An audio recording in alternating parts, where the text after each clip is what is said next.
மாண்புமிகு முதலமைச்சர் அவர்களுக்கும் துணை முதலமைச்சருக்கும் என் மனமார்ந்த வணக்கங்கள்.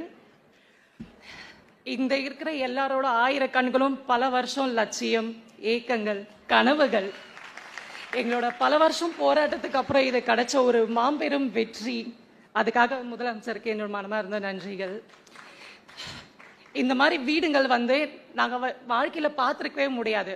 பார்த்துருக்கோம். எப்போ பார்த்துருக்கோன்னா, எங்கள் அம்மா எங்கள் அப்பாவோ வீட்டு வேலை செய்யும் போது தான் நாங்கள் பார்த்துருக்குறோம். எப்படின்னா, கீழே நின்று பார்த்துருக்குறோம். எங்களை உள்ள அலோ கூட பண்ண மாட்டாங்க. ஆனால் இன்னைக்கு எங்களுக்கு ஒரு பெரிய கோட்டையும் கொடுத்து அதில் மகுடமும் சூடி எங்களை அழகு பார்த்த அரசே நீங்கள் ஒன்று தான்.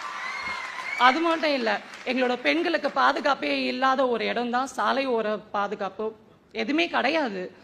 எப்போ நைட்டில் எந்த குழந்தைய தூக்கிட்டு போவாங்க, எப்போ பெண்களை எவன் என்ன பண்ணுவான், இது மாதிரிலாம் நிறைய ரொம்ப கஷ்டப்பட்டு வேடிக்கை பார்த்துருக்கேன். ஜனங்களையும் பார்த்துருக்கேன். எங்களுக்கு உதவிக்காரங்கள் நீட்டாத ஜனங்களையும் நான் பார்த்துருக்கேன். அப்படிப்பட்ட இடத்துல நாங்கள் வந்தது எங்களுக்கு ரொம்ப சந்தோஷமாக இருக்கிற ஒரு விஷயம் சார் இது. அதுவும் இல்லாமல் சாலையோரத்துலேருந்து நீ வரியா, உனக்கு எதுக்கு நான் வேலை வாய்ப்பு கொடுக்கணும்? அதுக்கு அவசியம் இல்லையே. உங்களோட நடவடிக்கையும் பிடிக்கல, உங்கள் ட்ரெஸ்ஸிங் சென்ஸும் பிடிக்கல. அப்படி எங்களை ஏளனமாக பார்த்த ஒரு தருணம்லாம் நாங்கள் மனசில் ரணத்தோடு நாங்கள் அனுபவிச்சிருக்கோம். ஆனால் இன்னைக்கு நாங்கள் அண்ணாந்து பார்க்குற அளவுக்கு எங்களுக்கான ஒரு அங்கீகாரம் கொடுத்தது இந்த அரசு மட்டும்தான். அது மட்டும் இல்லை, இந்த இடத்துல ஜிம்முன்றது கேர்ள்ஸுக்கு நிறைய பேருக்கு தெரியாதுன்னு நினைக்கிறேன். ஏன் சொல்றேன்னா, கேர்ள்ஸ் உடற்பயிற்சி செய்வாங்கன்றதே எங்க மக்களுக்கு இன்னும் தெரியாது. அப்படிப்பட்ட இந்த இடத்துல எங்களுக்கான ஒரு ஜிம்மு கொடுத்ததும் இந்த அரசு தான்.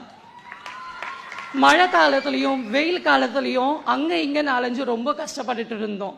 10க்கு 10 இடம் தான். இங்க கை நீட்டினா அவங்க மேல படும், இங்க நீட்டினா அவங்க தலை இடிக்கும். அப்படிலாம் பார்த்து வாழ்ந்த மக்கள் நாங்க.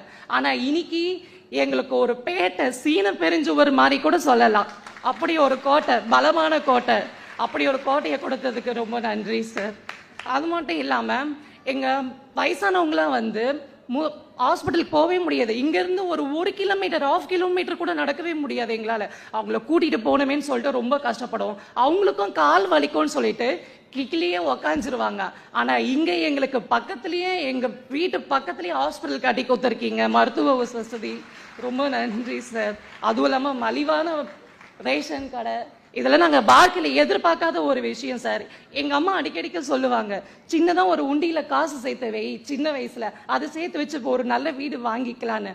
ஆனால் இங்கே பார்த்ததுக்கு அப்புறம் தான் தெரியுது, வளர்ந்ததுக்கு அப்புறம் தான் தெரியுது, இது ஒரு பெரிய கனவு தான். கனவாகவே இருந்தது, கனவாகவே வாழ்ந்துட்டோம். ஆனால் இப்போ அது அப்படி கிடையாது. இது எங்களோட வருங்கால சந்ததி